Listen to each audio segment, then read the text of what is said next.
War is peace. Freedom is slavery. Ignorance is strength. Orwell's 1984 exemplified the doublethink inherent to a political dystopia. The power of the state begins and ends with the people. But when the people are educated to believe anything the ruling party says, and to deny themselves the evidence of their own eyes and ears, that is the quintessential Orwellian world.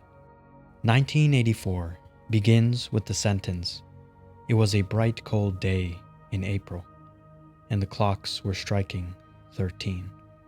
A very clear allusion to a world where reality and unreality are one and the same. A world with no consistency and no logic. April 18th, 1984. Nobody keeps a diary today, because to do so would be punishable by death.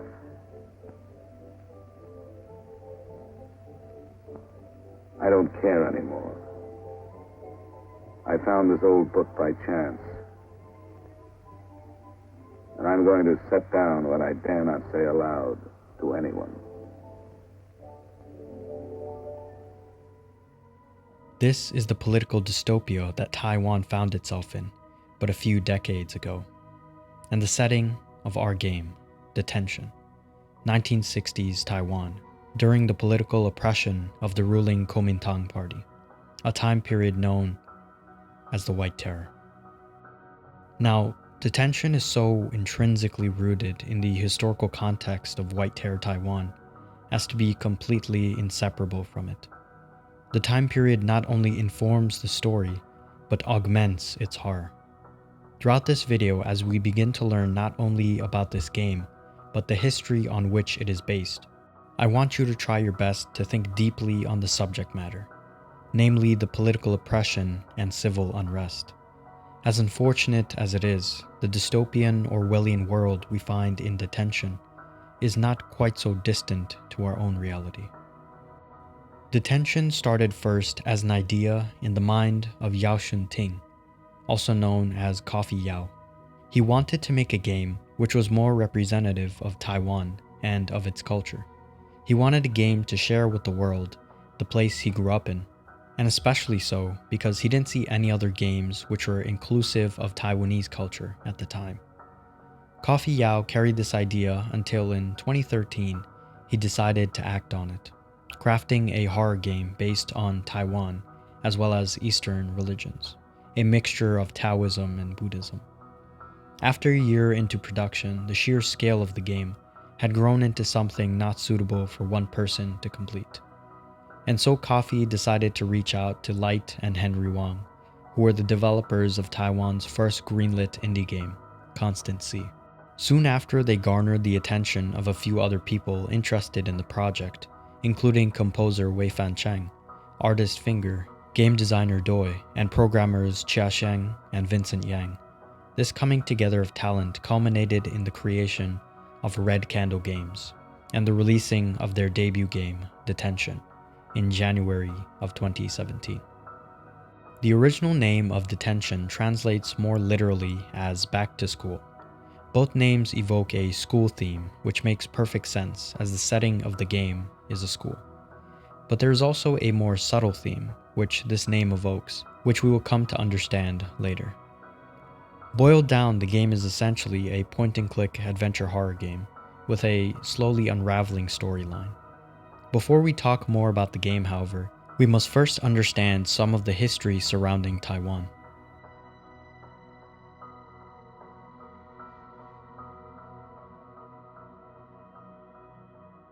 The game developers had their home country as the foremost thing in their minds as they were creating the game, and it shows through and through. Thus, to gain a fuller and more nuanced understanding of Detention, we must first delve into the historical and cultural threads that it draws on. So here is a very brief primer on Taiwanese history. The history of the island of Taiwan is defined by imperialism, filled with occupiers and colonizers of one such or another. China first came into contact with the island by the time of the Yuan dynasty, in the late 13th century, and ethnic Han Chinese would begin to settle there in the early 17th century. Later, after the development of European outposts on the island, would come an influx of Hoklo and Hakka immigrants from Fujian and Guangdong.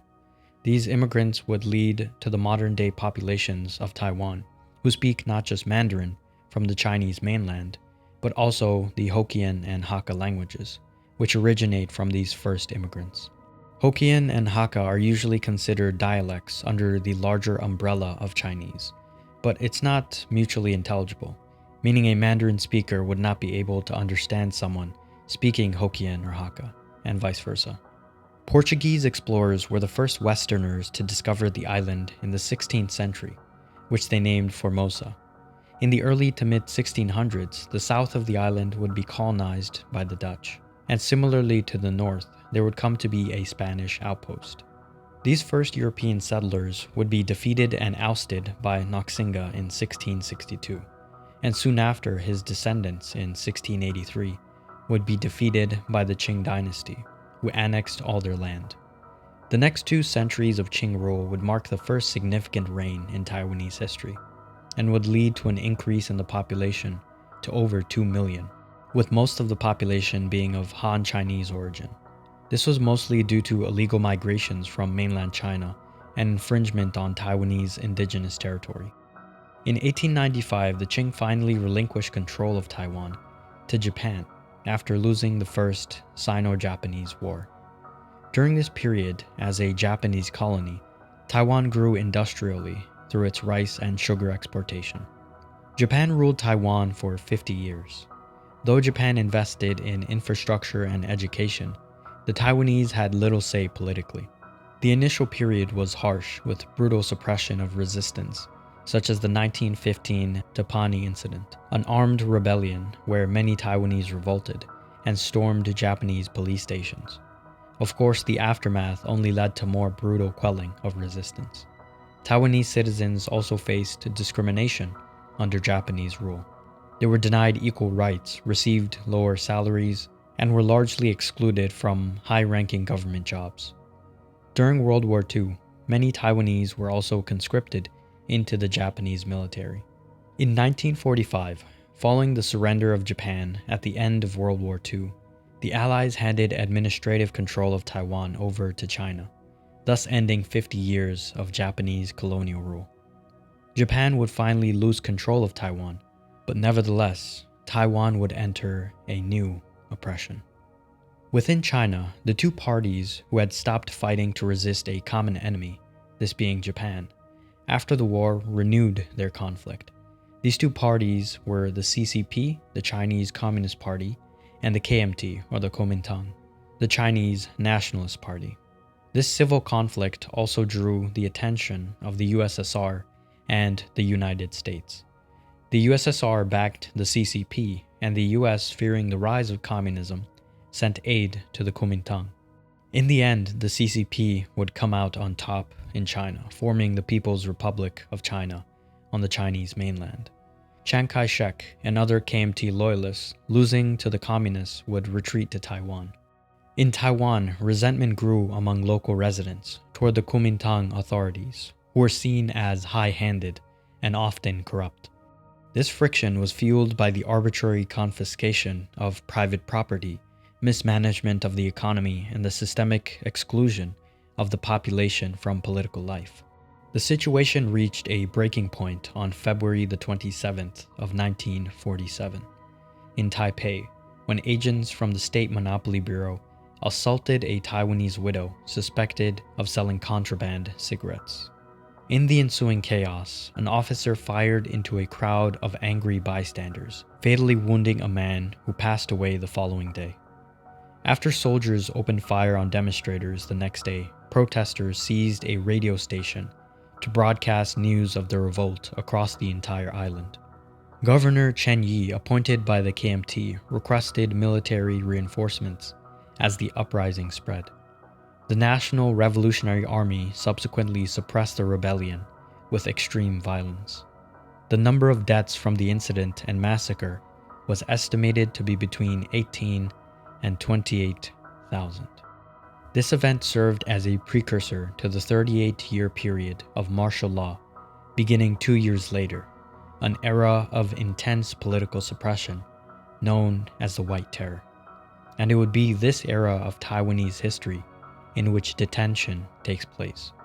The White Terror era, lasting from 1947 to 1987, where the citizens of Taiwan experienced extreme political repression by the Kuomintang government against alleged communist sympathizers and dissidents. As you can see now, Taiwan has been plagued by imperialist ambitions from neighboring nations from the very start. From the rule of the Qing dynasty to Japanese wartime rule, then back to Chinese KMT rule. The peoples of Taiwan were constantly under a repressive government, never able to take the reins and shape their own form of governance.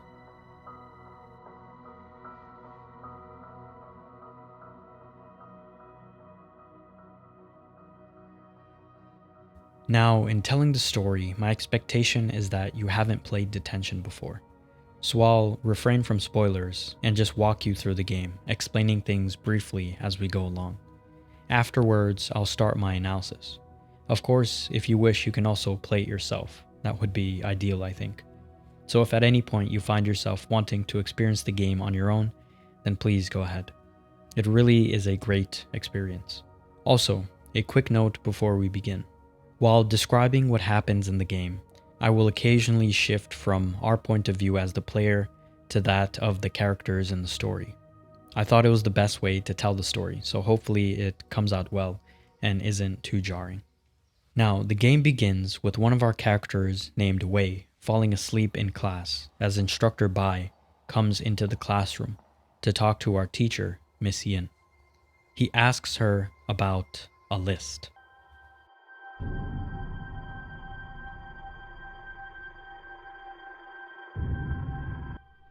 Wei then wakes up amidst a typhoon, with the classroom empty. He wakes up disoriented and confused. He finds a note on the seat behind his.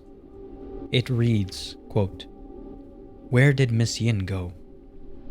Whoever was passing this note in class was worried about Miss Yin. Miss Yin keeps calling in sick lately. That's weird. No kidding. Man, I hate those other subs they send in. End quote. So apparently something is going on with Miss Yin. The last thing we saw was Instructor Bai talking to her about some kind of list. After discovering this note, we exit the classroom and head downstairs.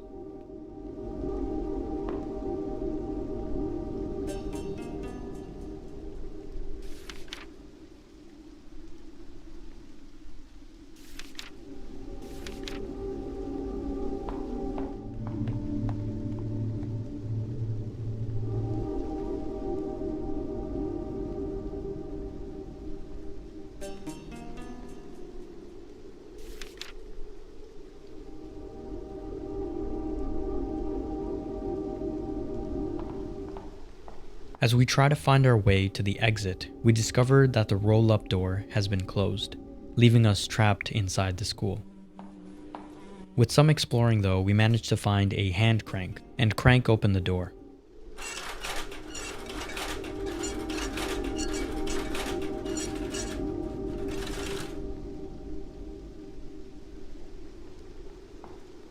We eventually make our way downstairs and into the auditorium. Here we see someone sitting alone on the stage. She's sleeping, so we wake her up. She seems to be just as confused as we are, and doesn't know why she's asleep on the stage. As we tell her about the typhoon and are about to head home, she realizes that she's lost her necklace, so we help her find it. She describes it as a deer-shaped jade pendant tied to a black cord. We find it in an air vent, as if someone had thrown it in there. Having found the necklace, Wei and the girl head down the hill to exit the school grounds. As we get to the bridge off campus, we find that it's broken, and underneath is a blood-red river. Wei and the girl are visibly spooked, but Wei theorizes that it's likely the chemical plant upriver dumping waste into the water under cover of the typhoon. Having no other recourse, the kids head back into school, planning to ride out the storm and await rescue. The school should have enough supplies to last them through the typhoon. Back upstairs in the classroom, as we talk to the girl, we discover her name is Fang Rei Shin, a senior in Miss Yin's class. She asks us to call her Ray.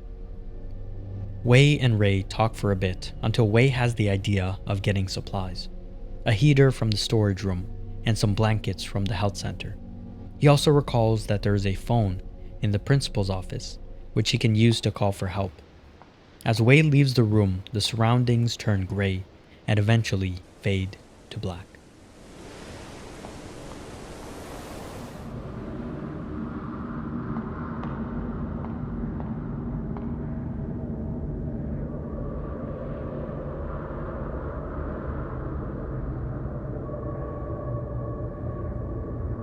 His footsteps echoed softly, invoking a trace of suspense in me. Reality faded away as time stood still. I swallowed hard as the emptiness confined me. These are clearly Ray's thoughts. We again fade, and a scene plays.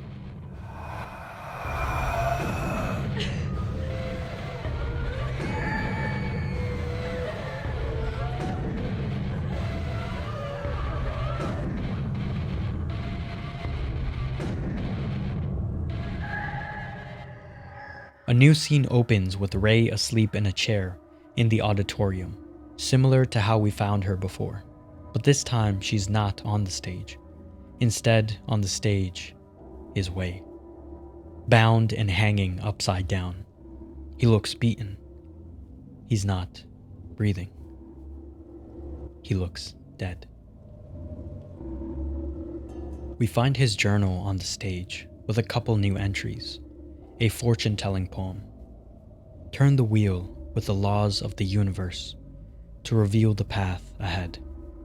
We also find the school rules and motto, as well as the school anthem, which Wei describes as, quote, propaganda promoting patriotism. Ray, at this point, thoroughly freaked out and thinking that this must just be a bad dream, tries to figure out what is actually going on. Finding herself a candle to light, she finds a note in the auditorium storage room vent where Wei found her necklace before. There is also a dead rat in the vent, which explains the awful smell. The note has on it a conversation about a book club. Hey, I hear a teacher started a book club for the students and are reading some prohibited books. Really?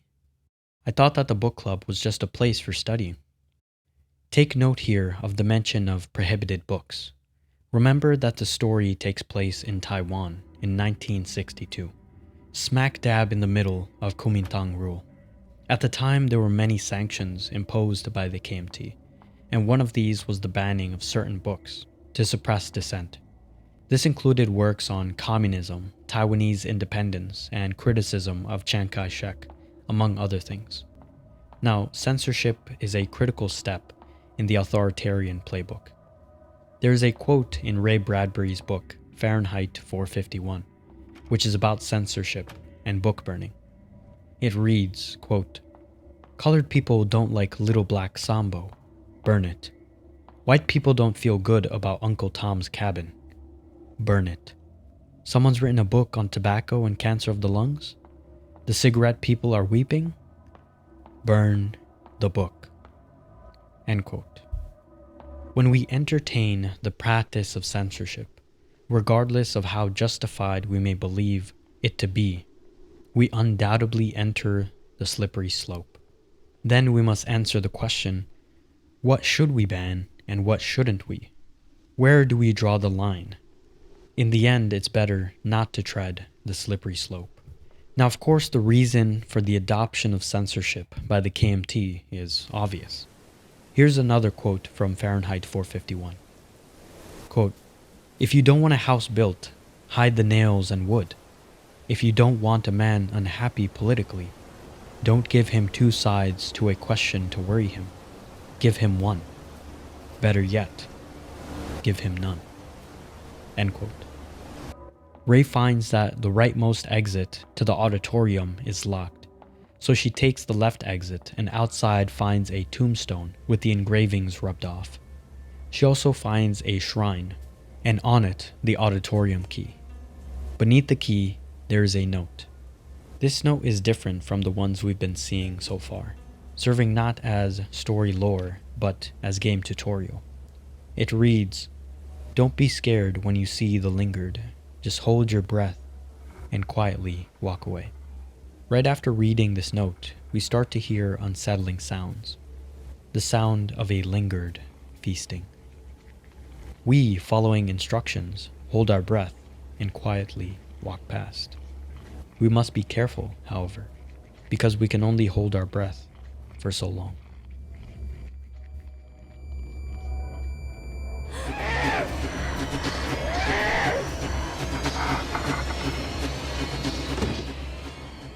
After escaping the lingered, we use our newfound key to take the rightmost exit to the auditorium.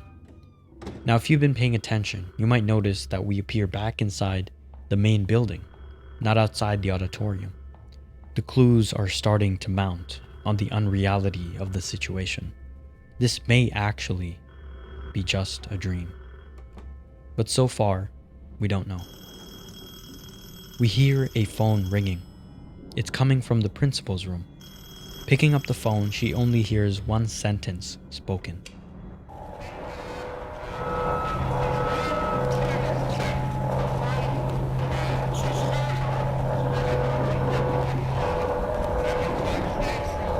"Fang, I'm waiting for you in the counselor's office." Putting down the phone, we get a jump scare.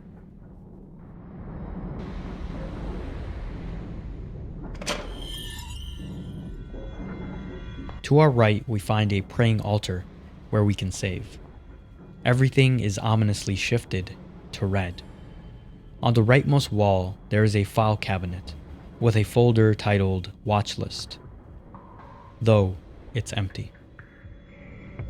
Heading upstairs to the third floor, where the counselor's room is, we're immediately greeted by bloodied walls. Heading right, we eventually come across steel bars, blocking the rest of the floor. Ray doesn't even remember them being there. Even more clues that something is amiss. We head down to the second floor to find a path forward. The first room we come across is boarded up with many talismans of protection covering it. The sliding door is covered with barbed wire. We may be able to find a tool to open it. There's a paper next to the barbed door which reads, "Died young." Walking all the way to the right, we find debris blocking the path, what seems to be broken desks and chairs. Entering the bathroom, we find some pliers in the sink for the barbed wire. Then a scene plays as Ray's looking at her reflection in the mirror.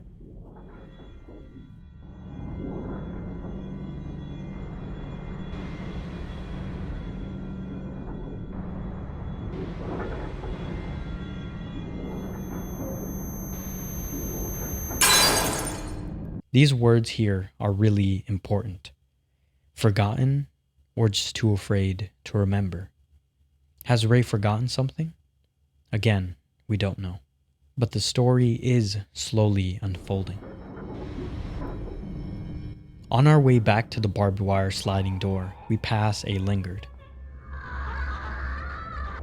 Opening the fence, we access a new part of the school. The first room here is the health center. If we light up the eye examination table, we find the shadow of a key, which turns out to be the medical supply storage key. To the right of the examination table, we find a food offering, and to the left, on the desk, there are several documents. We find that they are patient records. The note reads, "How can students be injured so severely like this?" It goes on to detail 17-year-old Hwang Min Chung with a comminuted fracture in his right arm as well as a bone fracture in his left wrist. These records indicate that there may be extreme physical punishment that goes on in the school, most likely imposed by Instructor Bai. Recall that Instructor Bai is the school security. He is a war veteran and also extremely patriotic. We also know that the kids are afraid of him. Outside the health center, we find a lingard blocking our path. We find a tutorial note describing the use of food offerings to distract lingard, and thus we do so. The room to the right is the medical supplies room and is locked, so we use the key we found in the medical office to open the door. In the supplies room, we find a single dye and paint thinner. After getting these supplies, we make our way back out and down to the first floor. On one of the doors, which Ray says is Mr. Kao's room, there are many Taoist talismans painted on. Ray says it's not locked, but for some reason, she can't open the door. This is another very important detail that will make sense later. We use the paint thinner to clear the symbols, then Ray is able to get inside. On the desk, we find a utility knife, then continue making our way to the next room. In the next room, we find a white ceramic bowl, which is stuck to the table. Ray thinks to herself, the rumors of people gambling in school was not a rumor after all. This is because Ray recognizes this bowl as Silo, a gambling game played with 3 dice. This is also denoted by the 3 marks in the bowl. Currently, Ray only has 1 dice, but in the water bucket next to the table, we find another die. We still need 1 more to play, so we head out of Mr. Kao's room for now. Outside his room, on the bulletin board, we find a public announcement notice. It reads, "Due to our ongoing war with mainland China, Instructor Bai is asking students to rat out anyone who may be pro-communist or show signs of treachery. There are big rewards for informants." You can begin to see some of the story elements coming together, but there's still a lot more to come. To the right of the bulletin board is another locked gate. There's a padlock with strange symbols. Leaving the gate, we head to the 3rd floor and enter the first room. In it, there is a single desk with engraved markings of words or symbols, but they're too faded to read. We again head back to the 2nd floor and enter the room to the right of the gate. On the board is written, "You are on your own now." On Wei's original desk is written, "Strengthen thy wings. The sky's the limit." On the bulletin board in the classroom is another notice from Instructor Bai. It reads, "Gambling is prohibited. Whoever is caught gambling will be expelled." To the right of Wei's classroom is the bathroom we entered before, and in the sink, all the way to the left, we find the 3rd die. We head back to the room with the bowl and throw the 3 dice. The dice that were definitely dice a second ago are now bloody teeth. Now after this, we get a journal entry. This entry is just to remind us of the numbers on the dice, which are used to unlock the padlock on the gate. The bowl also comes loose, so we can take it with us. In Mr. Kao's room, we find another note. "The prophecy is revealed when a sacrifice is made with the blood of the innocent." Spooky. This tells us what we have to do next. We head to Wei in the auditorium. We have a knife and a bowl to collect the blood.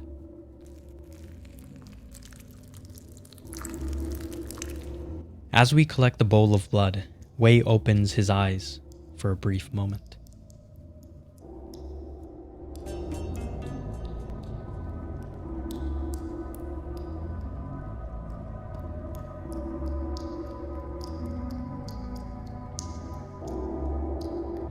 We go back to Wei's classroom and pour his blood onto his desk. We then use our journal to engrave the words onto the page.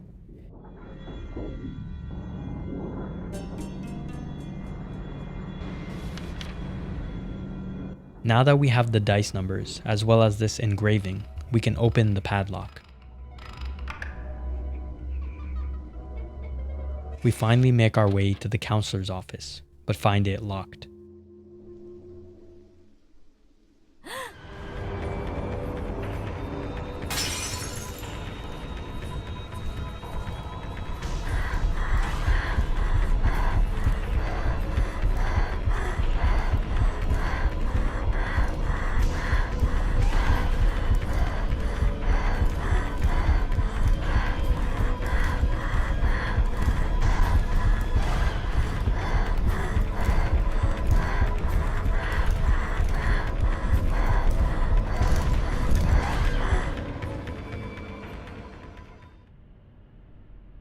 We enter a room with the Buddha's name written again and again all over the walls.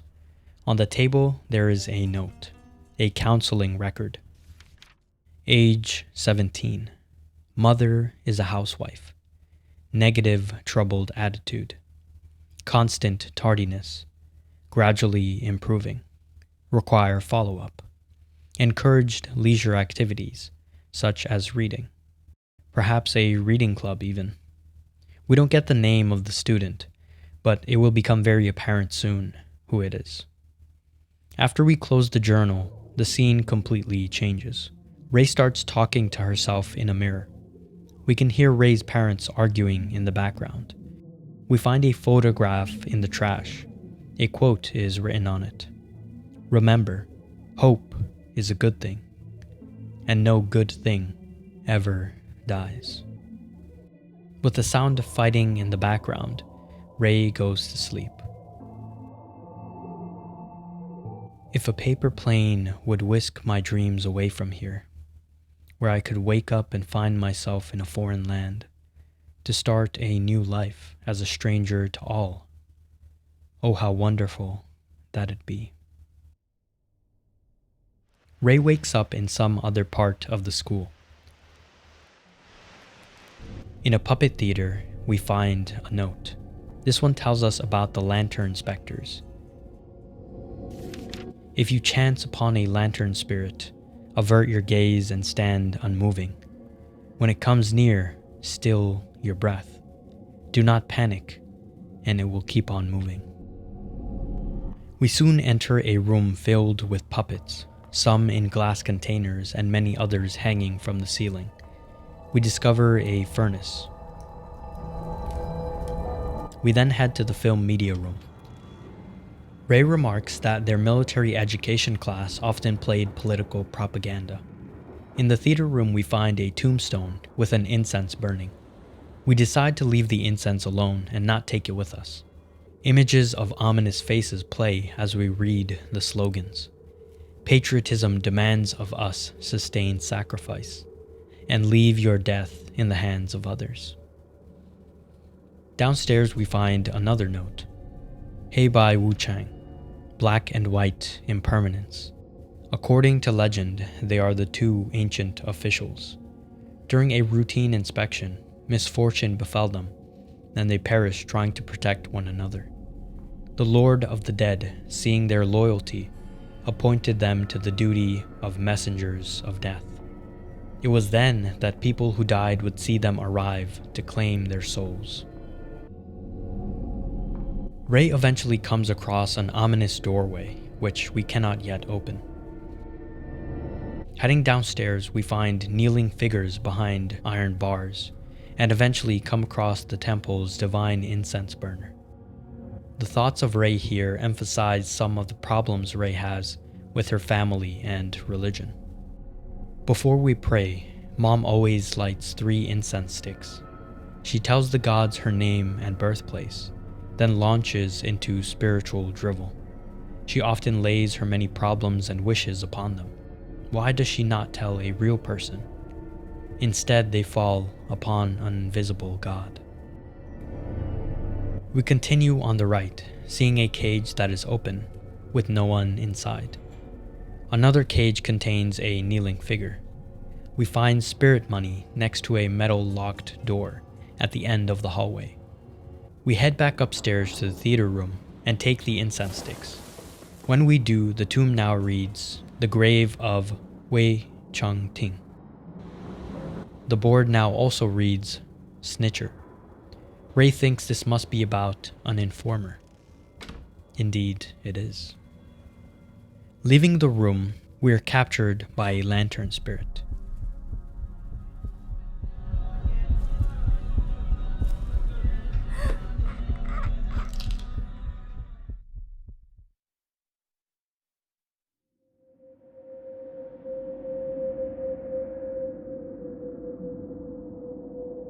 Now, there's a couple things here that are important to notice. A kneeling spirit tells us that the lantern specter once roamed as a lingard, and that now it serves the underworld. But of course that would mean we are in the underworld. As we head back to where we were, we get this message. The distressed cries of the weak. When you find yourself powerless, you choose to harm those who are frail. More story breadcrumbs. We head to the furnace and throw in the spirit money, asking the spirits for protection. The fire goes out and we receive a feathered fan. Going back to the puppets, Ray is dragged to the ceiling. The lady from before gives us a hint. These human-like objects are filled with evil over time. Deal with them as with the lingered. Basically, the puppets are like lingered, and to get past them, we need to hold our breath. Foul thoughts gather and accumulate until they one day take on a life of their own. They begin to twist in a monstrous storm. Ray prays at the incense burner. She hears a sound. One of the gates opens, and we take a token found on the statue's back. With that, we have the 2 items required to open the gate. We place the token in one hand, and the feathered fan in the other.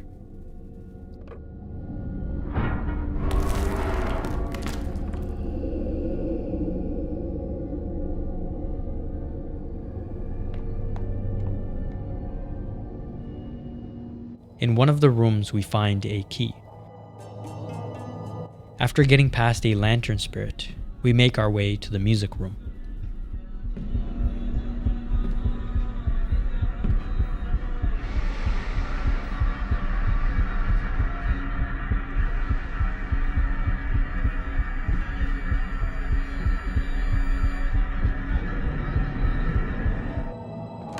Inside is a strange cage with a puppet.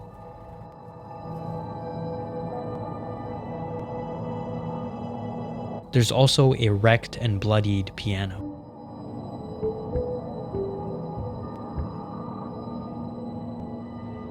After this, we head to the broadcast room.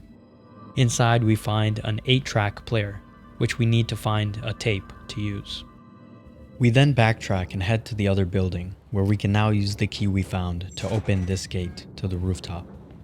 As we enter the roof, we see a figure darting away. We run after it. Then, we see whoever or whatever it was fall. If we pause on the frame, we can see that it's a female student taking her own life. On the roof, we find a blood-stained film. We immediately head to the media room to see what's on the film. We insert it into the projector, then head to the theater to watch. It loops, playing the numbers 025 1 2 1. We head outside and find a stage for puppet theater. The scene looks familiar. Heading left, we find an 8-track tape stuck in a tree. We head back to the broadcast room with the tape. Here are the 4 tracks on the tape.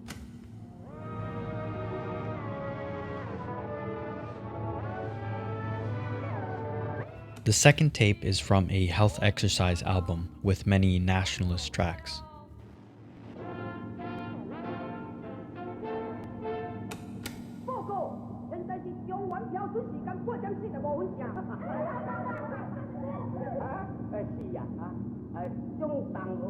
The 4th track is a piano piece. We head to the music room to play it on the piano.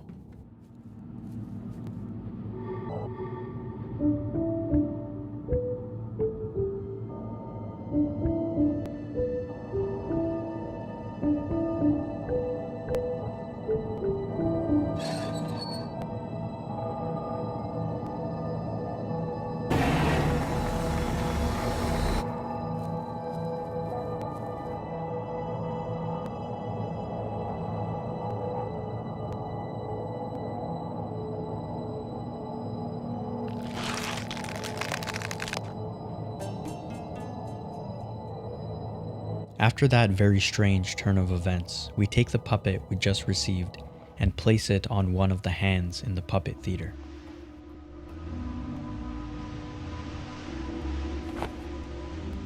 One more to go. Next, we head back to the phone and type in the numbers we received from the bloodied film roll. 025121.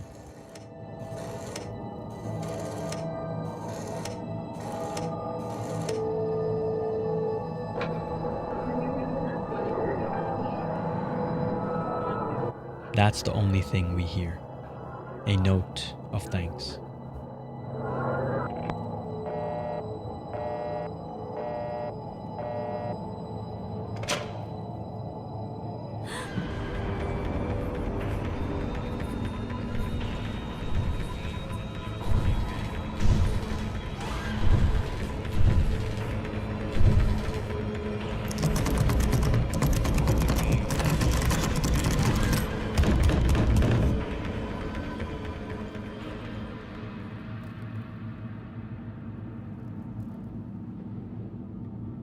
Hopefully by now it's become fairly clear what's happening in the story.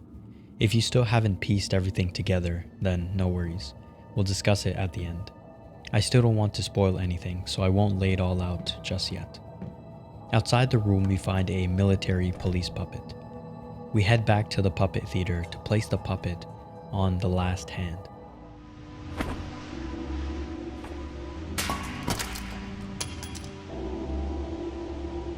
We find a basement key, and using it we head to the basement.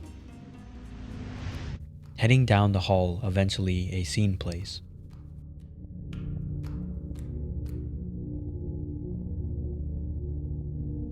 It's a conversation between Ray and Wei.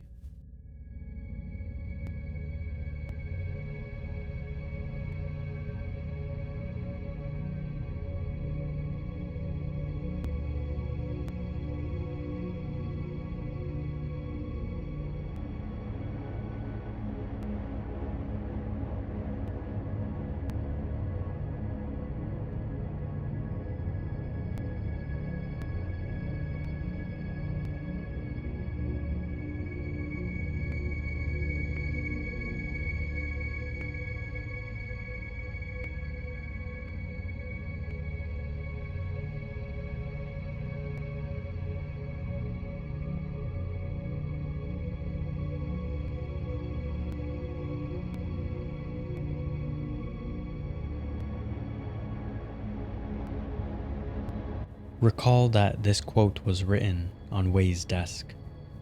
Strengthen thy wings. The sky's the limit.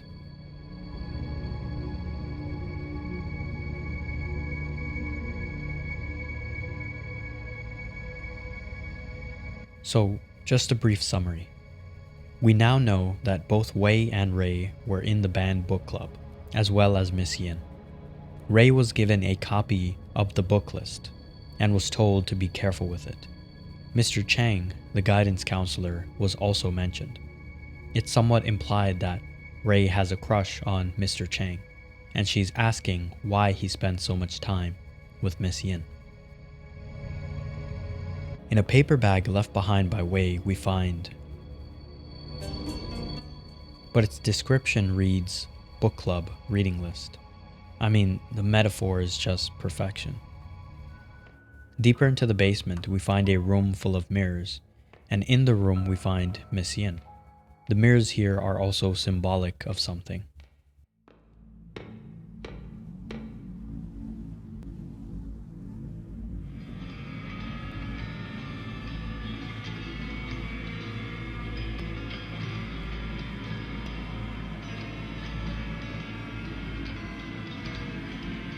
There's that quote again. Have you forgotten?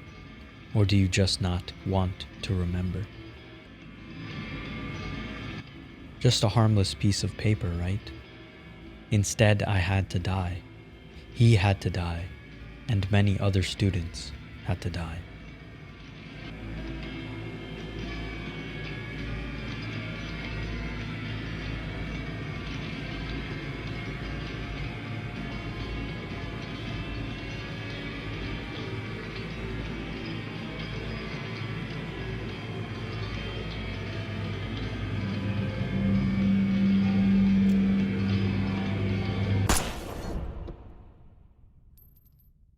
Next, we come across Justice Cheng Huang. Cheng Huang is a deity in Chinese folk religion who is believed to protect the people and the affairs of the particular town or city. Ray, we know, is not particularly religious.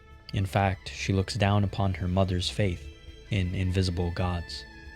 But here, we see her asking the city god for answers. Very clearly, she is in distress. In her home life, her parents are constantly arguing, and it seems her school life is not much better. Here are the answers given by Chen Huang.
Youth are hardly given a choice, pushed through the grind until their innocence fades away.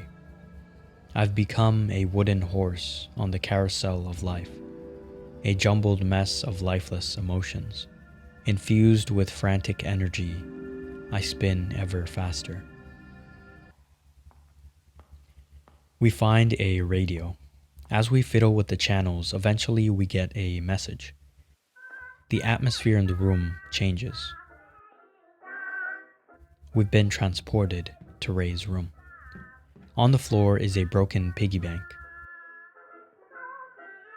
If we lower the radio frequency to another channel, we'll be transported again. This time not through space, but through time. We'll still be in Ray's room, but this time in the past. The piggy bank is still intact. Heading out of Ray's room, we finally get to see Ray's parents, but unfortunately in a state of dysfunction. Heading into the back rooms, we see portraits of Ray and her parents, but with the eyes missing and in different orientations. If we turn the light off, we find that there are glowing red eyes and pointed lines like the hands of a clock.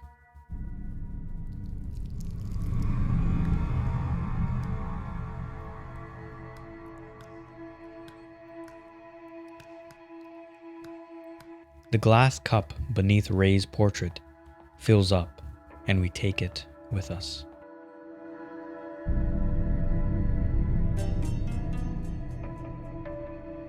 If we try to enter the room to the left, we find it locked with a strange message on the door. Meet the right person at the right time. Heading back to the living room, something is terribly wrong.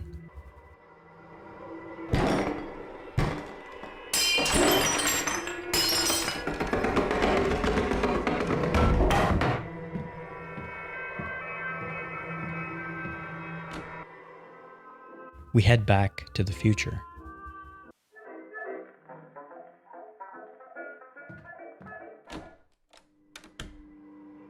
Now there's a small puzzle. The first step is to pour the red liquid we harvested here and turn the lights off. We can then follow the footsteps through the doors in the right sequence.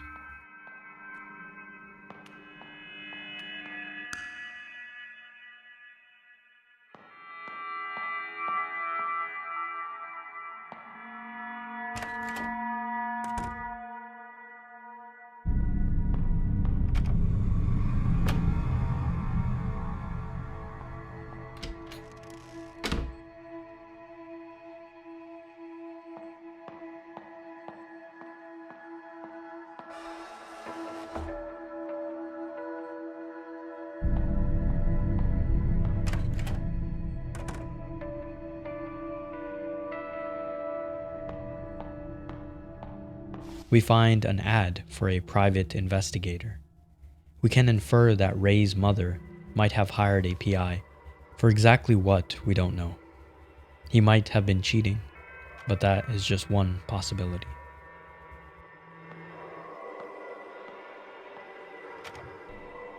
Another puzzle. Here we use the red clock hands from before on the portraits, but we have to keep in mind that the orientation matters.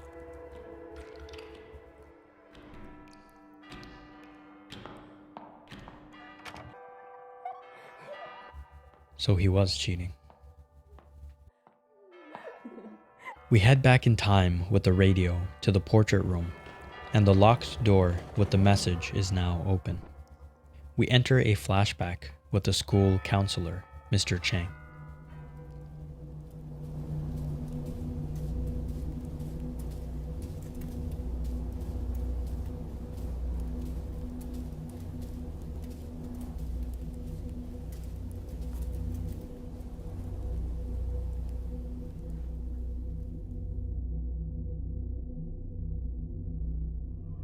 I've received your paper plane. I was truly worried you were still having trouble at home. But it looks like my concern was slightly unfounded. Like the white daffodils, you are innocent, vain and candid in nature, perched beside a pond in snow white, admiring your reflection. Being different from others can be a tough way to live. But I think I can understand that feeling. You said you want to learn more about my time abroad. All I can say right now is that my past is rather complicated. Unfortunately, many horrible things have happened on this land in the last decade. Believe it or not, our society wasn't always like this, oppressive and cold. Perhaps we should take a stroll down the boulevard on the weekend. There are things our censored textbooks don't mention, but are definitely worth knowing. It seems that Mr. Chang, the counselor, was one person that Ray really relied on. We add radio station frequency to our journal, 103.0. Heading to the radio, we enter the frequency. We again find ourselves in Ray's room, but a different one. Heading out, we find ourselves in a room with many shattered mirrors, with light switches next to them. Another puzzle room. For each mirror, if we turn off the light switch, we see the shadow of another figure inside it as we walk by, going either in the same or opposite direction as us. We must turn the lights off for every mirror where the man walks in the same direction as us. If we do this correctly, the door at the end of the room should light up. We head through the door and, exploring, we find a coin. If we keep going, we'll find a ticket booth, but we don't have a ticket. To get a ticket, we have to take this coin and put it into the piggy bank. Then, when we go to the smashed piggy bank in the future, we'll find a movie ticket. Heading back to the booth, we'll find an extremely colorful and surreal world. Giving the ticket to the booth, we see Ray watching a movie, and Mr. Chang appears. This scene all but proves that Ray had a crush on Mr. Chang. The vibrant colors also visibly portray the happiness Ray felt at the time, as it's immediately juxtaposed with the constant gray tone surroundings. Ray also receives a white jade deer pendant, which strongly suggests that it was given to her by Mr. Chang. Heading back, we get a quick vision of someone. Then we find a search warrant. On the warrant is a list of public officials involved in a bribery scheme. It goes on to read, "When I went home that day, Father had already been taken away. I asked Mom what had happened. She quietly replied, 'Dad got his hands dirty, but he'll live.'" Hearing this, I felt as if she was smiling underneath. This is just another reminder of the political regime and how they essentially disappeared dissidents, or anyone perceived as even remotely oppositional to their decree. This also reiterates Ray's crumbling family life. Her father is now gone. Heading back into her room, we find an assignment book.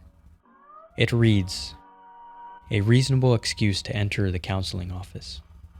Heading to another frequency, we leave the room and head to the right, eventually entering another strangely surreal path.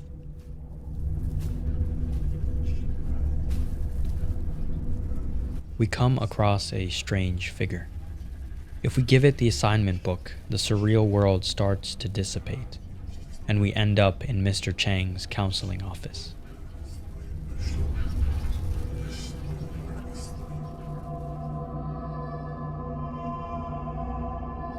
Miss Fang. The counseling process is near its end. I'm glad you're back on track, and hopefully you won't be needing me again anytime soon. If there isn't anything else, you should return to class now. I still have plenty of assignments to look at. Very clearly here, we see that Ray probably felt like the one person that was helping her was now trying to distance himself from her. She felt let down again.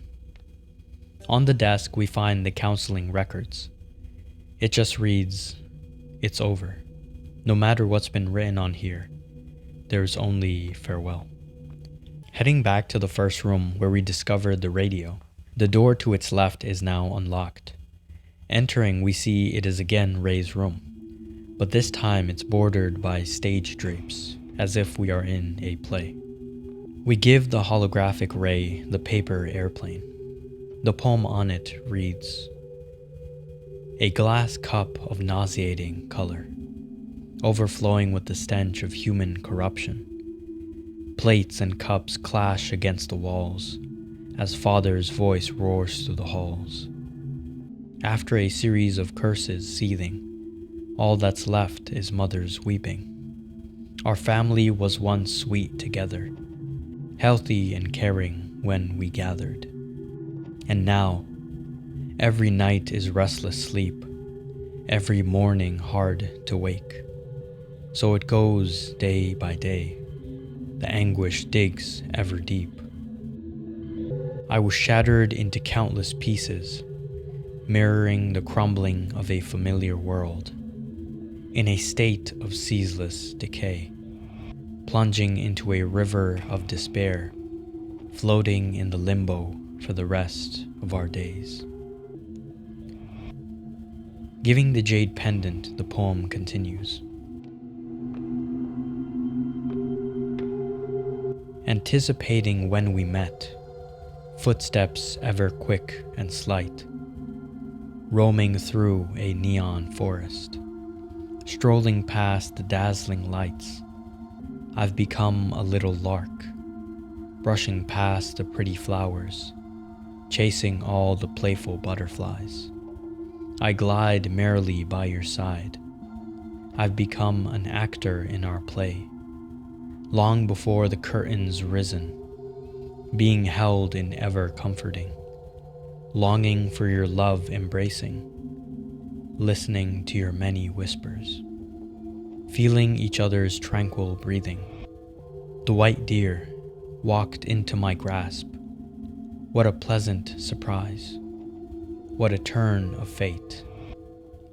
I want to keep this moment in my palms for eternity.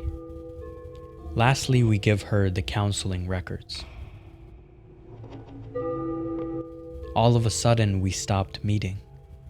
You became a distant butterfly, colder than the sun could melt, air around you freezing instantly, and my frozen body's beating heart, with each pulse tearing itself apart. Again, I'm left in abject solitude, in a house that I call home, in a space that I call school, a walking corpse whose mind's without, a sense of loss that's drowned with doubt. Now a cutscene plays. It's a conversation between Miss Yin and Mr. Chang. I think there was a little oopsie here in the translation. When Miss Yin says, "What were you thinking striking a child like that?" I'm fairly certain that Mr. Chang never hit Ray physically, but he was hitting on her. And very obviously Ray is underage. Thus Miss Yin confronts Mr. Chang about this.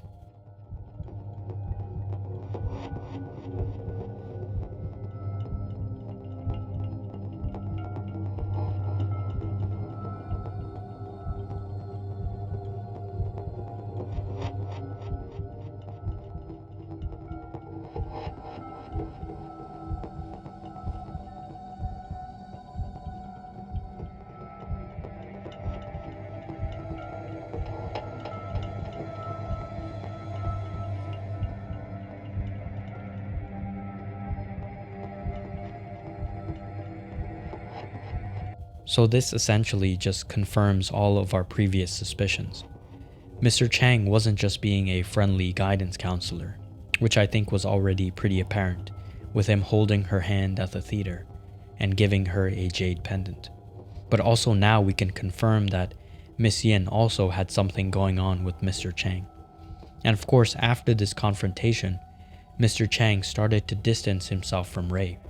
And so Ray blames Miss Yin for ruining her relationship. In her eyes, one of the only happy things in her life. We then get a cutscene from the point of view of Ray. She watches from the rooftop as her teachers and classmates are bound and dragged away.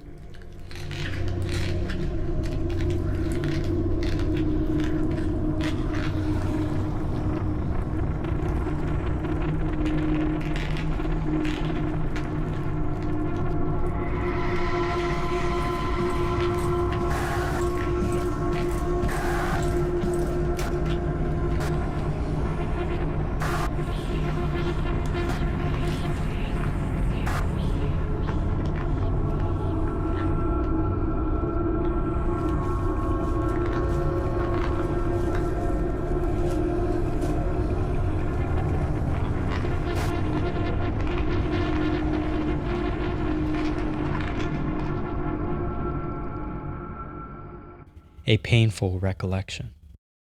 My soul is shattered into pieces. When I cannot put myself back together and forget everything, I open my eyes and welcome a barren world.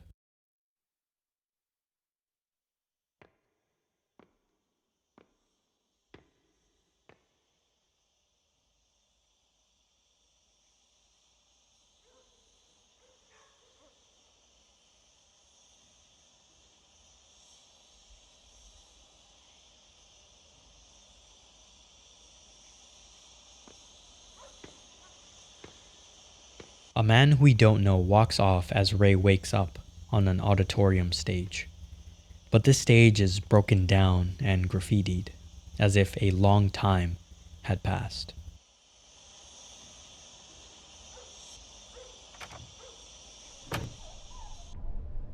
Our life would vanish, but not our guilt. I am you. yet you are not me. It's the sin that makes you linger in this realm, memories like mirrors reflecting the true likeness of your soul. In a world full of pain and suffering, Fang Rei Shin, what do you fear the most? Now here's the first of 4 questions, which you have to answer correctly to get the good ending. This question, we answer, losing myself. Believe that we are all born free, eager to walk on your own path, and afraid of losing yourself. You are me. We switch to the other Rei and continue through an ominous version of the school.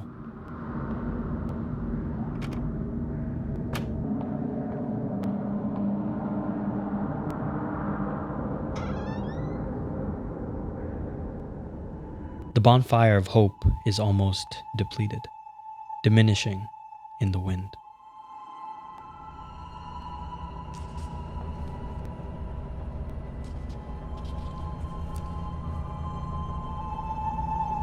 Some of the book contents might conflict with your everyday thoughts, but the material will make you engage in reflective and independent thinking. Well, let's call it a day. I do want to remind you all again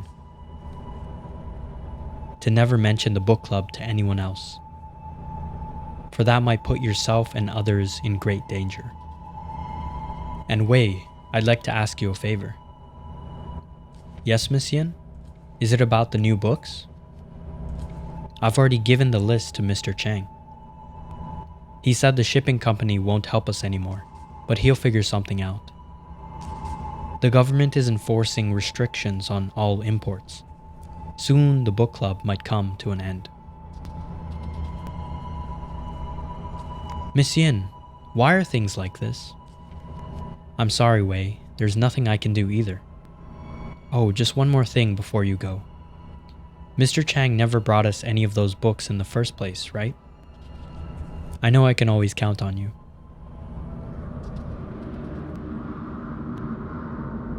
We pick up a news clipping. Return home for burial. Half a century in exile. Blacklisted to return home for burial. During the period of martial law, Miss Yin Sui-han was a wanted political fugitive. She was lucky to evade arrest and left the country only to be blacklisted. She traveled the world fighting for human rights and freedom of expression, but unfortunately died of lung cancer at the age of 50. Her last wish was to be able to return to her hometown. Now this wish can be achieved with the lifting of martial law.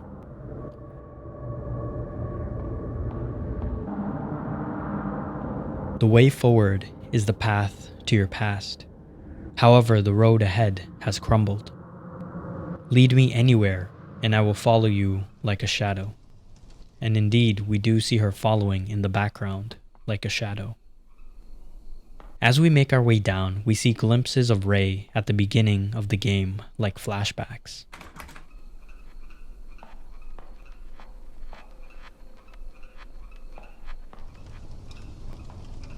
Eventually, we reach our second question. Remember when you enrolled, so full of passion, participating in every school activity, showing off your academic abilities, grabbing the attention of your peers and teachers? Then things took a turn for the worse at home. All the attention quickly turned into unwanted scrutiny. So you chose to escape. The world is immeasurably vast. There is always a place to hide. You are me.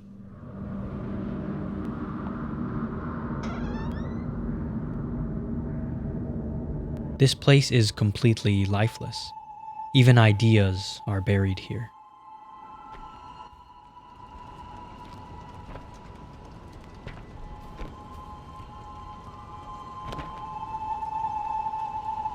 Remember to thoroughly destroy each book and add the spirit money to throw them off. There can't be any intact book pages, or else this would be for naught. Hey, Wei, you're closer with Miss Yin. I heard she had to flee the country overnight. Is that true? I'm not sure. She never said anything about leaving. Unlike Miss Yin, we don't have the connections to guide us to safety. Aren't you afraid? Well, actually, what bothers me the most is... Do you know how the reading list got leaked out? Stop asking questions. I'm as clueless as you are. Let's just hurry up and finish this. We don't want to get caught. At the shrine, we find a court verdict.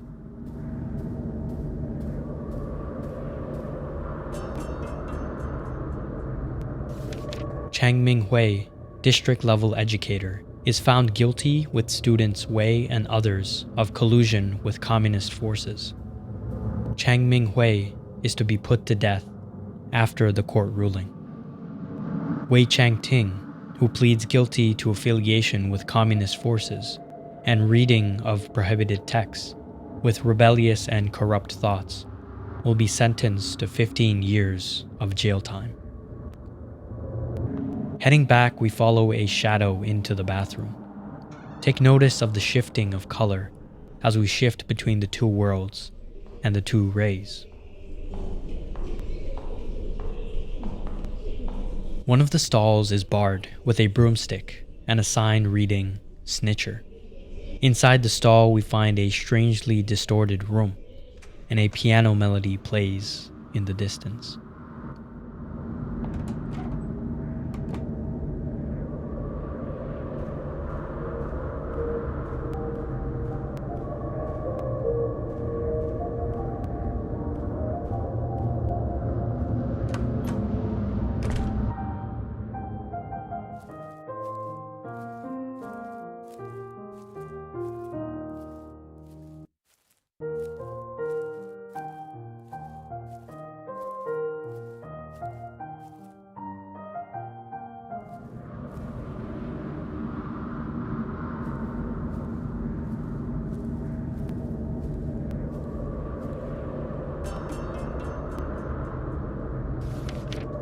That time, in fear, forcing herself to breed hatred.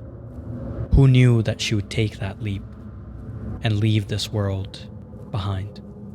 Nary a last word. Because of what?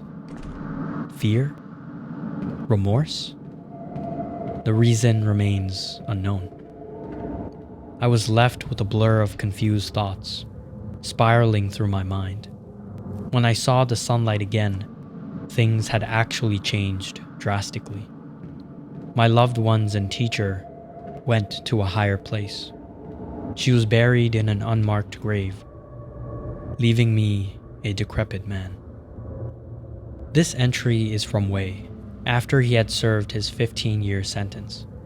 We're now fairly certain that this man we've been seeing is Wei in the future. He's come back to his old high school, reliving past trauma and nostalgia. As we mentioned earlier, the original name for detention can be translated more directly as back to school. Soon after, we meet the other Ray and are asked another question.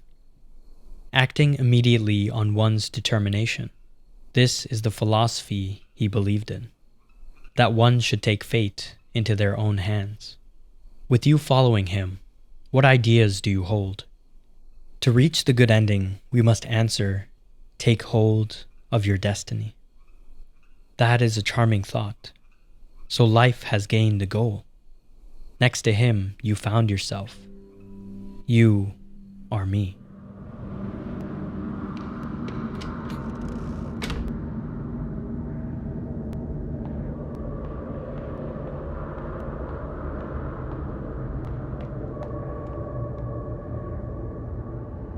No matter how many times this replays, nothing can be unwound. You can never redeem yourself.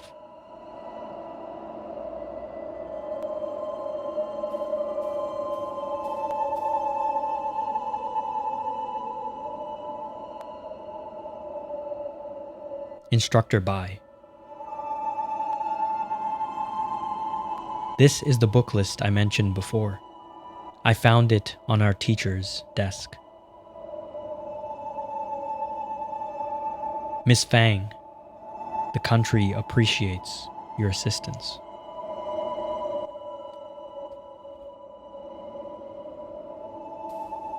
The last question.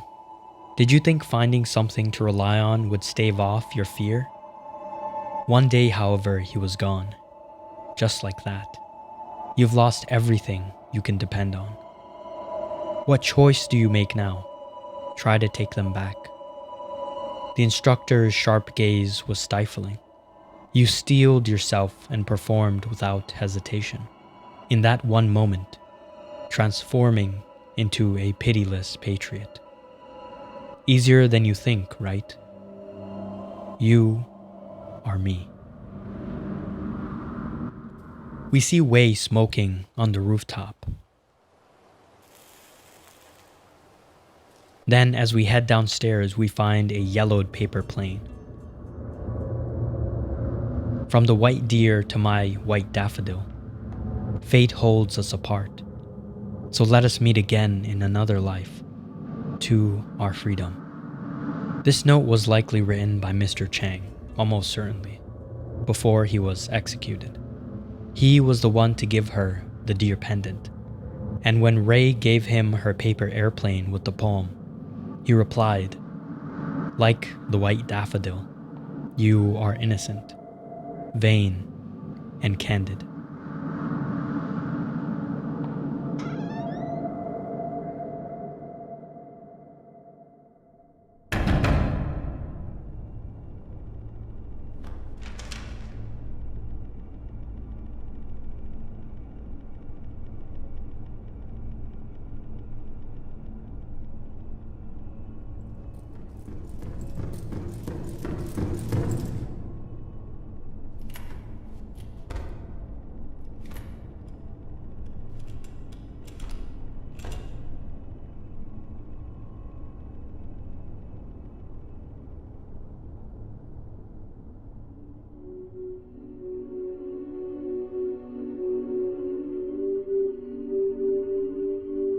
Looks like it will be difficult to escape this time. Fine. Take my head so that I may join my brothers and sisters in death. Why?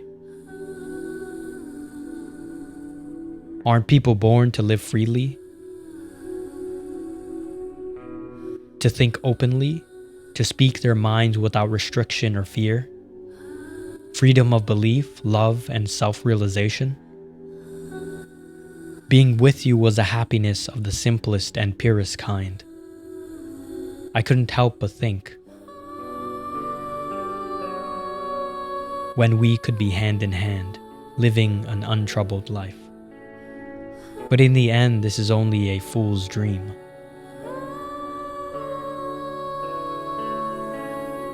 I too am vain like the daffodils, fixated on my grandiosity. The world is not ready for the likes of us.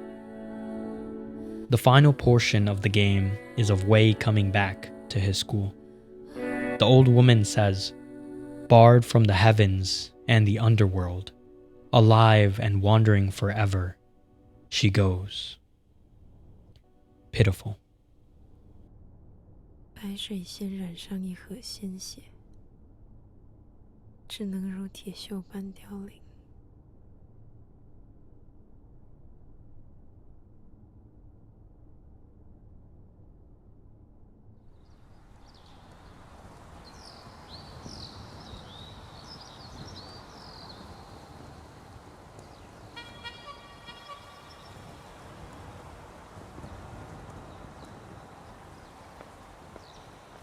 After all these years, Wei is finally granted amnesty.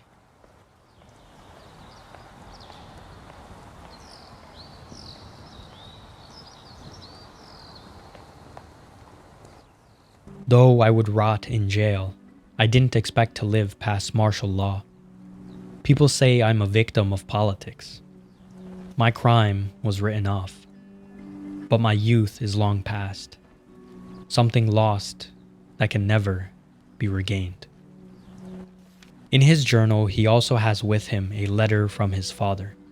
It reads, quote, "My son, Chang Ting, even though I witness sickness and death on a daily basis, this still fills my heart with grief. Your mother's disease was utterly untreatable.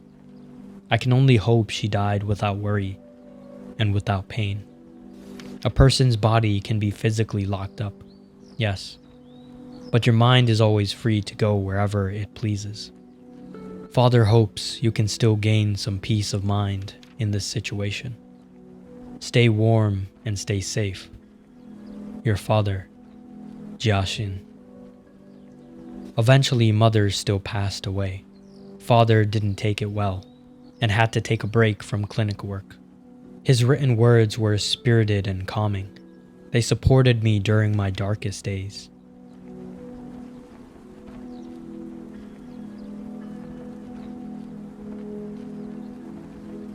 "15 years of my life were taken away by a piece of paper. I can still clearly remember when the military police came knocking and carried me off in front of my mother. Little did I know that was the last time I would see her face."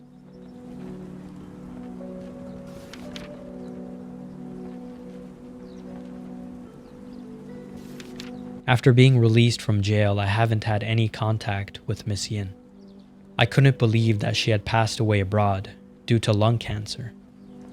Like my mother, only after seeing her ashes with my own eyes was I able to realize that I had lost a familiar part of my heart forever.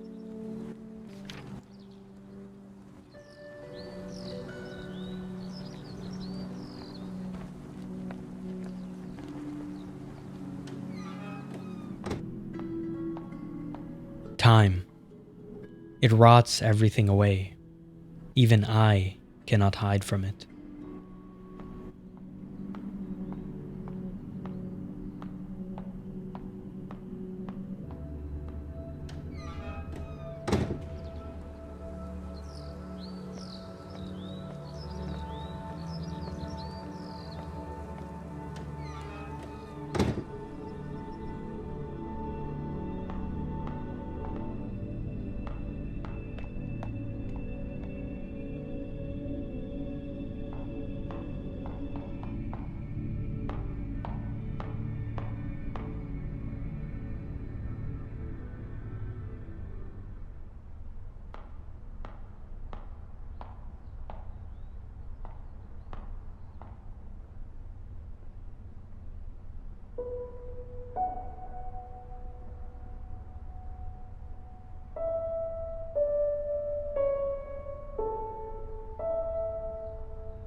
Now, the bad ending.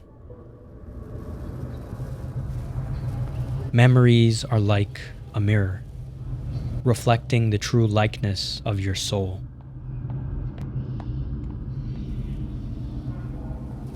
Maybe you still want to forget. Maybe you're still afraid.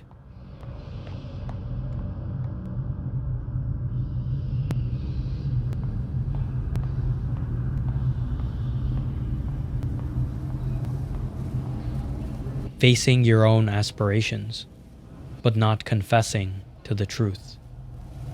I am you, yet you are not me.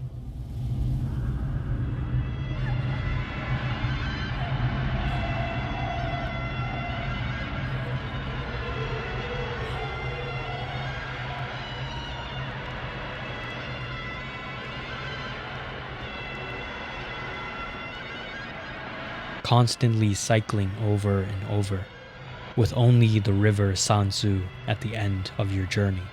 Yet the knot of sin still lies unsolved.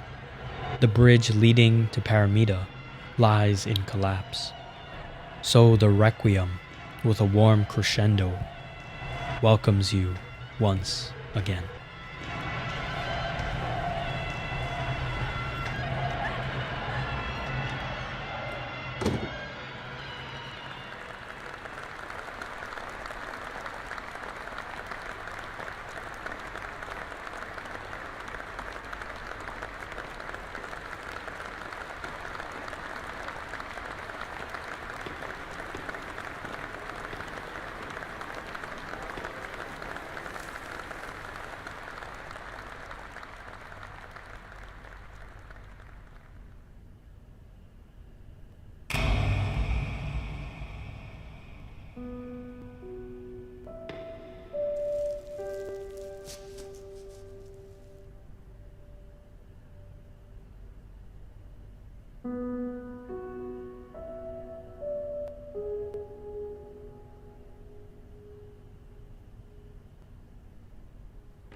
The Horrors of Detention is one entrenched in the annals of Taiwanese history. An emotional story set in an era that was truly horrific. Before we continue, let's recap the story briefly.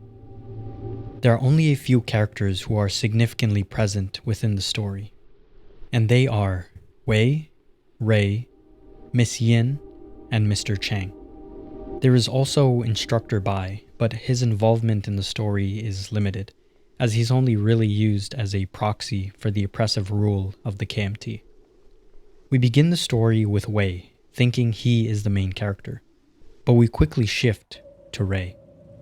Then the way Ray's story unfurls bit by bit really is truly wonderful. It makes the scenes at the end where everything comes together and solidifies all the things we're assuming all the better. All four of our characters, the two students, Wei and Ray, their teacher, Miss Yin, and their guidance counselor, Mr. Chang, are all in some way involved in a book club in which they read banned material. Miss Yin guides the book club, while Mr. Chang uses his connections abroad to smuggle in the books. At some point, Ray joins this book club and is given a list of books and told to keep it as secret as possible. While this is going on, Instructor Bai has posted a public announcement notice which reads, quote, "Due to our ongoing war with mainland China, Instructor Bai is asking students to rat out anyone who may be pro-communist or show signs of treachery. There are big rewards for informants," end quote. Ray sees this notice and, despite being in the club herself, decides to tell Instructor Bai about the banned book list. This was for a number of reasons, but was mainly to do with Miss Yin and Mr. Chang. Ray's home life is a complete wreck. We first see that her parents argue constantly, and later we find out that her father has been cheating.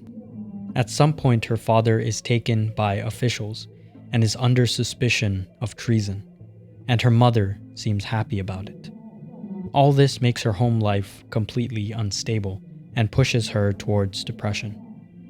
Despite this trouble at home, she finds a kindred spirit in Mr. Chang, the guidance counselor. He takes her to the movies and even gives her a jade pendant. She starts falling for him. But then she overhears Miss Yin talking to Mr. Chang about this inappropriate relationship and brings up their own relationship. All in all, not a great look for Mr. Chang. He starts distancing himself from Ray, and so Ray feels betrayed and loses the one thing in her life that brought her happiness. We can easily tell this because the scene where she goes to the movie theaters, the entire set, the entire background changes and is extremely colorful, whereas before it was just gray and drab. Mr. Chang really meant something to her, regardless of the inappropriateness of the relationship.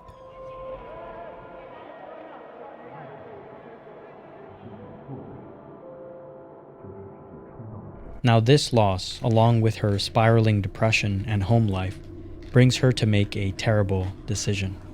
To take a revenge on Miss Yin, she tells Instructor Bai about the book list, and in so doing, ruins them all. Miss Yin flees the country.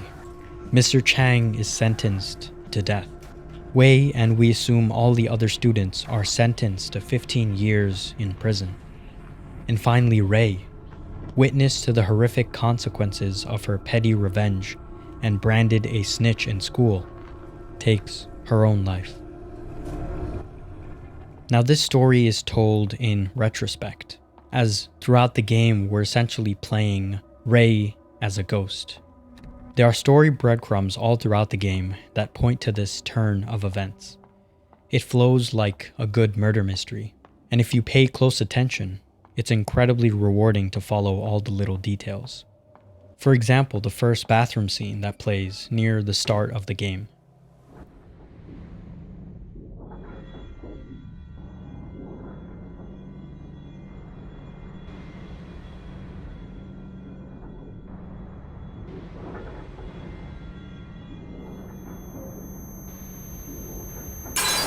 Forgotten, or just too afraid to remember. Ray is trying to forget the mistake she has made, the mistake of reporting her classmates and teachers to the authorities, and in so doing completely ruining their lives. Of course, so early on in the game, this scene is fairly innocuous. Later on though, the details begin to compound. When Ray tries to enter Mr. Cow's room, for example, she can't, even though she notes that the door is unlocked. This is an immediate red flag that something is amiss. On the door are many Taoist symbols and talismans, which are, excuse my pronunciation, called Fu Lu or Bi Xie, which means to ward off evil. Even if we don't know what the Taoist symbols mean, we can still fairly easily come to the conclusion that if she can't open the door, even though it's unlocked, then she is likely dead. A spirit or phantom of some sort patrolling the halls of the school she once knew. This is reinforced when later Ray is captured by a lantern spirit and sent to this alternate dimension. A kneeling spirit tells us that this is the underworld. If Ray is in the underworld, then she is again most likely not alive. Heading back to the school from the underworld, we again get a message which reads, "The distressed cries of the weak. When you find yourself powerless, you choose to harm those who are frail." This is of course referring to Ray, who, going through tough times, throws her classmates under the bus, just to get back at Miss Yin. Then there's the bloodied film roll, with the numbers 025121, which, when we use on the phone to make a call, we get this message.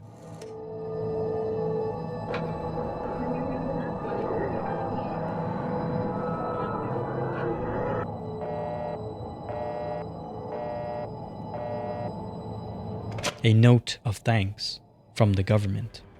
This is of course referring to Ray's act of reporting her banned book club, for which she is thanked.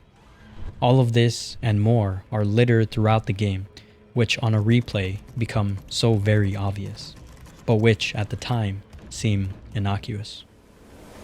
One of the longest impositions of martial law, the White Terror lasted 50 years, which corresponds to Miss Yin's age when she passed away abroad. When the White Terror ended, her remains were finally sent to rest on her home soil, her final wish. Wei, having lost his youth, is finally granted amnesty and comes back to the rundown school, now haunted by the ghost of a guilty girl paying repentance. Now there's two main things I want to discuss in this section. The first is Detention's success and the impact it had on Taiwanese video games. and the second is the historical and political relevance of the White Terror era, not just in Taiwan, but worldwide. When Yao Shinting, also known as Coffee Yao, the lead developer of Detention, was asked why he released the game in both Chinese and English, he replied, quote, "From our childhood, we encountered many foreign games, including European and American games, as well as Japanese and Korean games. In Taiwan, these are universally accepted by gamers. We learned a lot about foreign cultures from these games. We hope that by virtue of this same principle, through our games, Taiwanese culture can be noticed by places around the world." End quote. Here in the Western world, most of us would have a hard time thinking of a game from a Taiwanese developer. In fact, most of us would be much more likely to name a Chinese game, not knowing the difference between the two nations. Yao and everyone at Red Candle Games wanted to remedy this at least to some extent.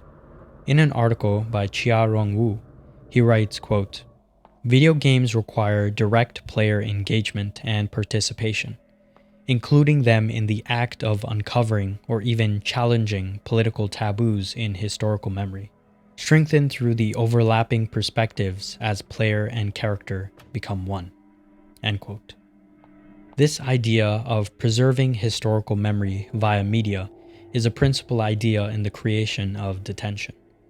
In creating Detention, Red Candle Games have created a mode of historical learning, a kind of interactive historical museum, serving as a digital memory to the past. Those two terms are used in Xiaorong Wu's article, the interactive digital museum and digital memory. To me, they bring to mind perfectly what Detention wants to be and is, a way to reckon with and preserve a dark past in interactive media. The success of Detention has led to other Taiwanese horror titles. Behind the Screen by 18 Light, Devotion, Red Candle's next release, Life Gallery by 751, Deep Fog by Devil Beetle, The Bridge Curse, Road to Salvation, Raid on Taihoku by Softstar, Suffocate by Naughty Cow, Padendon's Pagui, and Match B's Half-Light. Many of these works also mirror this theme of historical memory, following in the steps of Detention and Red Candle. Now, with this philosophy of preserving history, the game and story of Detention takes a strong stance and says more about this era of Taiwanese history than I could ever hope to. What I want to do, however, is to reiterate the historical relevance of this era to the modern day. Taiwan's conflict with the Chinese mainland is still not over. Though the era of KMT rule has ended, China still refuses to acknowledge Taiwan's sovereignty, with tensions constantly flaring between the two nations. Not only this, but I also want to point to broader trends we've seen in modern times, as history repeats itself. Now, before we get to modern times, let's first go back in time to fully understand the Kuomintang and the methods they used to restrict and control Taiwan. In my research, I found an absolutely invaluable paper by Ketty W. Chen. In it, she asked the question, quote, "How did the KMT manage to maintain its dominance for more than 50 years without any major coup or revolution attempts from the Taiwanese majority? And more importantly, what are the mechanisms of control exercised by the KMT government to retain this dominance? And what are the effects of the KMT methodology of domination?" End quote. The answers to these questions not only will help us to understand the KMT, but will lay a foundation as to understand similar authoritarian rule. In the paper, Ketty argues that the KMT was successful in its control of Taiwan and in its assimilation of Taiwan with the party's Chinese origin via the use of 4 methods. These methods being coercion, education, restructuring the social status, and the creation of a new pro-Chinese identity for the indigenous population. Ketty also argues that though many scholars consider KMT authoritarianism as softcore or mobilizational authoritarian, she contends that the KMT governance was deliberate and as hardcore as other authoritarian regimes, such as Chile under Pinochet and China under Mao. Mobilizational authoritarianism is a form of autocratic rule where regimes actively mobilize popular participation, mass rallies, and civic organizations to demonstrate support, legitimacy, and control, rather than relying solely on passivity. Unlike traditional dictatorships that suppress all action, these regimes use staged public enthusiasm and controlled mobilization to reinforce their rule. Ketty argues that the White Terror is not this form of authoritarian rule, but of a more hardcore and traditional variety. Now, to understand the White Terror era and to answer these questions we've raised, we must first understand the structure and nature of the Kuomintang. The KMT was founded by Sun Yat-sen and based upon several political ideologies, which Ketty notes are an odd mixture and somewhat contradictory. These ideologies were Leninism, Confucianism, and Sanmin-Chu-yi, or the Three Principles of the People, which was developed by Sun Yat-sen himself. The three principles were nationalism, democracy, and people's livelihood and welfare, though this tripartite political amalgam would cease to exist as the KMT arrived in Taiwan under the leadership of General Chiang Kai-shek. The tenets of Confucianism and Sanmin-Chu-yi were abandoned for a singularly Leninist political system. Now, a Leninist government, according to Yang Sun-chu and Andrew Nathan, include several key tenets, these being 1. Selective membership recruitment, 2. A revolutionary and nationalist ideology, 3. A centralized decision-making structure under a central committee, 4. A policy-making central standing committee and a policy-implementing secretariat, with organization, intelligence, and propaganda departments. 5. Control of the army through a political cadre system. 6. Maintenance of a youth league. 7. Leadership over the policies and personnel of the state apparatus. And 8. Intolerance for the existence of any opposition party. Synthesizing these tenets, Ketty comes to the apt conclusion that, quote, the political party is the state, and the state is the political party.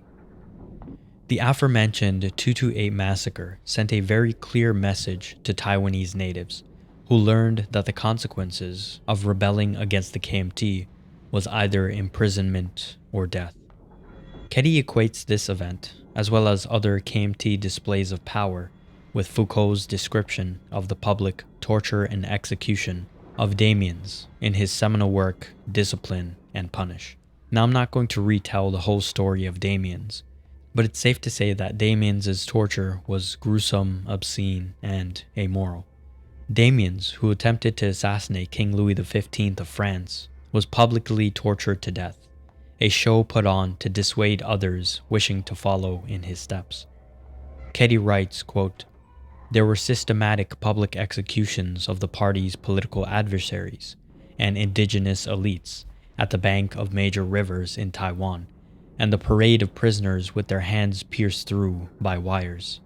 The bodies, the sounds of the gunfire, and the blood-soaked river banks all served as warning for those who were planning to revolt against the KMT regime. End quote. This performative display of political power was to spread fear among the populace, and ultimately served to keep people in line. Now, this kind of display, the physical punishment of the body, was not the primary avenue of control, as public executions were around the world phased out as barbaric. Its replacement in these regimes was no less insidious. The KMT enacted the Criminal Code, under which Article 100 and 101 were known as the Sedition Law. It was these articles that the KMT used to pursue its political adversaries. Article 100 states, quote, any person who committed an overt act with the intent to destroy the organization of the state, seize state territory, change the constitution by illegal means, or overthrow the government should be punished with imprisonment for not less than 7 years. A ringleader should be punished with imprisonment for life. Moreover, any person who prepares or conspires to commit an offense specified above should be punished with imprisonment for not less than 6 months and not more than 5 years." End quote. In addition to the Criminal Code, Article 23 of the National General Mobilization Law also states that, quote, "Upon enforcement of this law, the government may, whenever necessary, impose restrictions on the people's freedom of speech, publication, writing, correspondence, assembly, and association." End quote.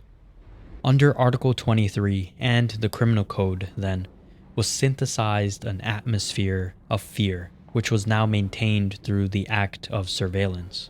People would mysteriously disappear, never to return, imprisoned in extrajudicial black sites. The most infamous of these prisons during the White Terror was located on Green Island, a political prison made solely to keep, quote, "problematic individuals" from Taiwanese society. As you can clearly see, the public displays of power were now made more clandestine, but really no more hidden from the populace. Keddy writes, quote, "The hallmark of modernity, according to Foucault, is the engagement of the human sciences to dominate the individual over both his body and soul." On the Green Island prison, the political prisoners were routinely being subjected to psychological therapies, re-education, and forced composition of confessional letters. To the KMT, the psychological bombardment of the prisoners should serve as an effective tool for the reconstruction of the individual. End quote. Foucault, in his exploration of panopticism, highlighted Jeremy Bentham's modern prison design to demonstrate how societies control, quote, "disruptive elements" through removal, re-education, and rigorous discipline. He identified isolation, the complete severing of a convict from the external influences and motivations of their offense, as the primary mechanism of individual control. The Kuomintang practice of imprisoning political dissidents provides an illustration of this disciplinary theory in action.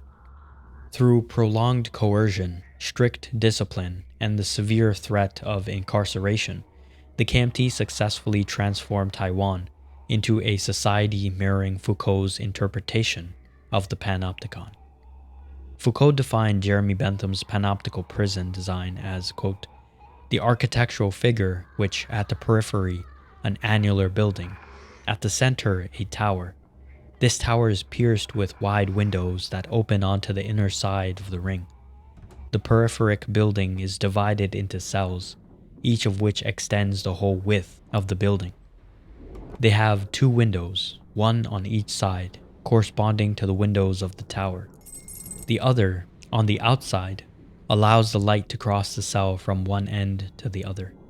All that is needed then is to place a supervisor in the central tower and to shut up in each cell a madman, a patient, a condemned man, a worker, or a schoolboy." End quote. This prison design essentially made it so that each prisoner is constantly under supervision by not just the guards, but also fellow prisoners. It turned the prisoners against themselves. This division made isolation all the easier to maintain, as no prisoners had any semblance of privacy, and could not, in good faith, trust any other prisoner who could easily betray them, particularly those close by, who essentially saw everything they were doing. In the Taiwanese context, the KMT effectively repurposed the entire island into the party's own panopticon. Residents lived under the constant, unsettling gaze of a big brother figure and the pervasive surveillance of their own neighbors.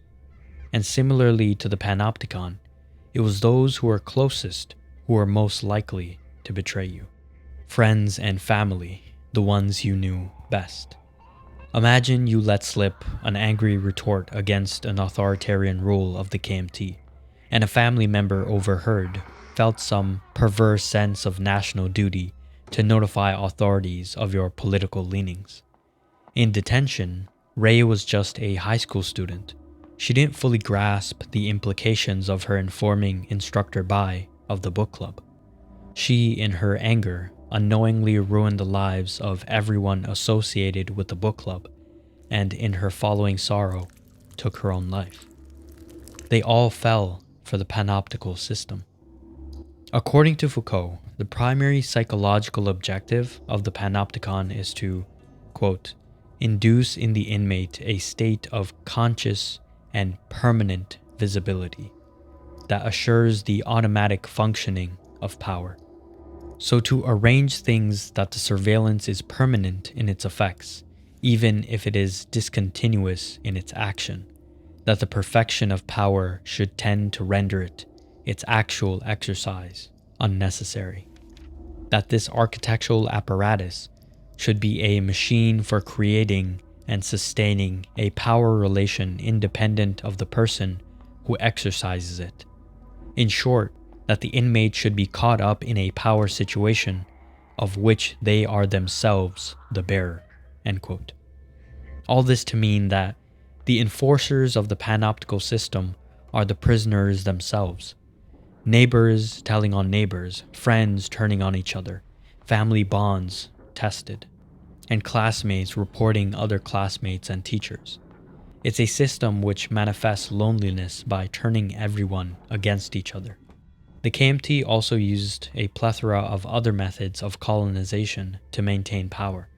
Some of these include land reform, education and language reform, as well as other methods of cultural assimilation and domination. The land reform was one of the most significant of policies. The KMT took land away from Taiwanese landowners and redistributed it amongst mainland Chinese as well as Taiwanese farmers. The KMT also implemented a rent on the land, which would go to the state. This rent was justified, in their eyes, by their cause against the communists. They required funds and resources in order to fight this encroaching power and retake the mainland. The redistribution of land facilitated the dispersal of 2 million Chinese citizens throughout nearly every region of Taiwan.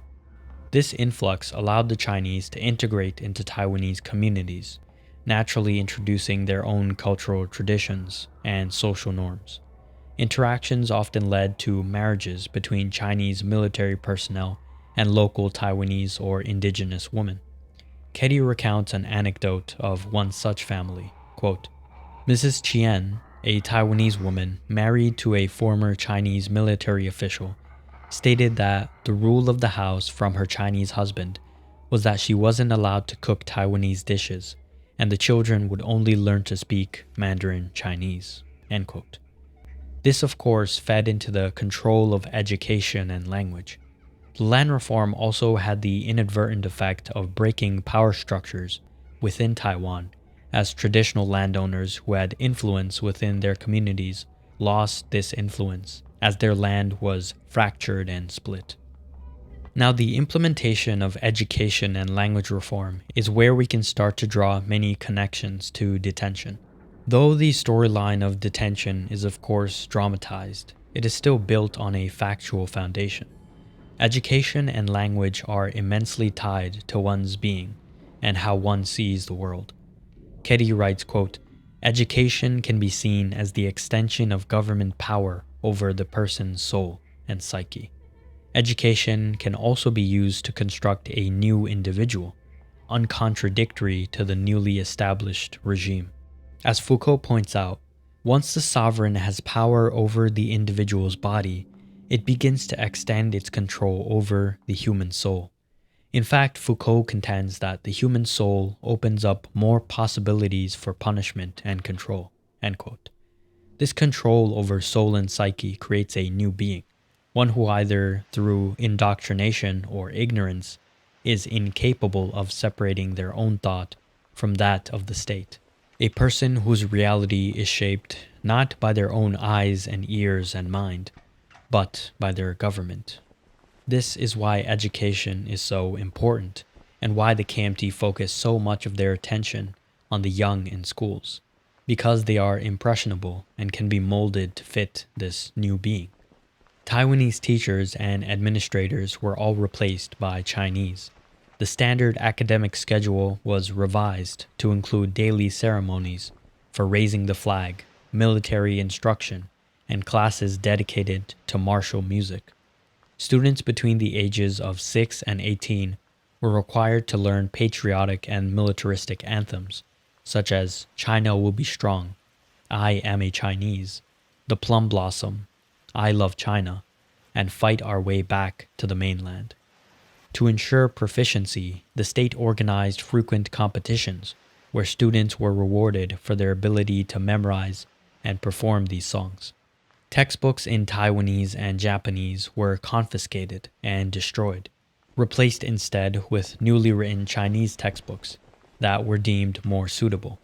Ketty writes, quote, "Textbooks written during the White Terror era bear the central theme of promoting a new Chinese identity, the celebration of Chinese culture, and the legacy and history of the Republic of China." Moreover, during the KMT education reform, Taiwanese literature, geography, and history were abandoned, while Chinese history, geography, and writings were glorified and promoted. In addition, the KMT also utilized the printing press as another tool for them to enact the party's propaganda machine. By the year 1958, the KMT had already jump-started 28 newspapers and 498 journals and magazines, while Article 23 of the National General Mobilization Law prevented others from publishing, end quote. In so doing, the KMT had also taken complete control over the media environment and manifested an echo chamber promoting their pursuits, leaving no one to question their decisions. We see these ideas simplified into one character in Detention, with Instructor Bai, the militaristic overseer, punishing students for any and all infractions, and creating an environment of control, not learning. Because learning was not important. What was important was to be patriotic, to be Chinese. The national language policy honed in even more on this. All use of indigenous languages in public was forbidden, and everyone was mandated to learn Mandarin. Those who did not know Mandarin automatically became second-class citizens, and this was especially true in schools, where not understanding the language was a large hindrance.